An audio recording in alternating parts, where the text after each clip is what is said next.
नमस्कार शेतकरी मित्रांनो, मी आज उभा आहे ते आमच्या बीटरूटच्या प्लॉटमध्ये. मित्रांनो, 75 दिवसामध्ये हार्वेस्टिंगला आलेला हा प्लॉट आहे. तुम्ही इकडे पाहू शकताय. याचं साधारणतः एक 75 दिवसांच्या मध्ये ही या साईजमध्ये हा हार्वेस्टिंगला आलेला प्लॉट आहे मित्रांनो. तर याच्यामध्ये साधारणतः एक मला म्हणायचं आहे की अत्यंत कमी खर्च आणि अत्यंत कमी दिवसाचं असं हे एक पीक आहे. जेणेकरून ते 70 ते 75 दिवसामध्ये हार्वेस्टिंगला येणारं हे पीक आहे आणि याचा साधारणतः खर्चही कमी आहे. तर आम्ही हे नामधारीचं मधुर हेचं व्हरायटीचं हे बीटरूट आहे मित्रांनो. तर आमचं हार्वेस्टिंगचं याचं काम सुरू आहे.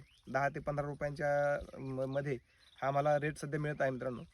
तर एक शेतकरी हा असा विचार करू शकतो की साधारण कमी दिवसामध्ये आणि कमी खर्चामध्ये एक भाजीपाला पीक आपण जर घ्यायचं म्हटलं तर बीटरूटचा हा एक विचार शेतकरी मित्र करू शकतात मित्रांनो. धन्यवाद.